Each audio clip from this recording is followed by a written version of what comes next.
দিনটা ছিল 11ই ডিসেম্বর, আমাদের বিবাহবার্ষিকীর দিন। আর এই বছরটা একটু বেশি স্পেশাল ছিল, মিঠাইয়ের সাথে আমাদের প্রথম বিবাহবার্ষিকী। তো আমি সকাল সকাল স্নান করে মিঠাইকে নিয়ে মন্দিরে পুজো দিতে গিয়েছিলাম।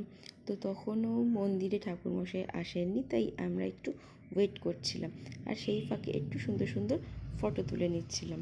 তো বিকেলে সেরকম করে কোনো প্ল্যানিং ছিল না, তো হঠাৎ করে দেখি আমার দেওর একটা কেক নিয়ে এসেছিল। কেকটা যদিও ছোট ছিল, কিন্তু খুব পছন্দ হয়েছিল আমার, ভীষণ পছন্দ হয়েছিল। তো তারপর কেকটা যথারীতি আমরা কাটলাম। মিঠাই তাকিয়ে তাকিয়ে দেখছিল, ও তো ব্যাপারটা বুঝতেই পারছিল না কী হচ্ছে। মিঠাই ফার্স্ট টাইম কেক খেলো, কেকটা ওর ভালোও লেগেছিলো খেতে, ওর টেস্ট লেগেছিলো। তো এরকম হঠাৎ করে সারপ্রাইজ পেতে কার না ভালো লাগে বলো? আমাদেরও বেশ ভালোই লেগেছিলো। এরপর আসি মিঠাইয়ের ফটো সেশন। মিঠাইকে সুন্দর করে সাজুগুজু করে দিয়েছিলাম, আর মিঠাই সুন্দর সুন্দর পোজ দিয়ে ছবি তুলছিল। মিঠাই সুন্দর সুন্দর করে পোজ দিয়ে ছবি তুলতে পছন্দ করে। দেখো, তোমরা দেখতেই পাচ্ছ ও কী সুন্দর পোজ দিয়ে দিয়ে ছবি তুলছে। ওকে যেরম যেরম বলা হচ্ছিল ও ঠিক সেরম সেরমই পোজ দিচ্ছিল।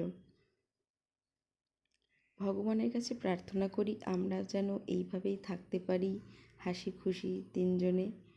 আর এই দিনটা যেন আমাদের জীবনে বারে বারে ফিরে আসে, এটাই কামনা করি।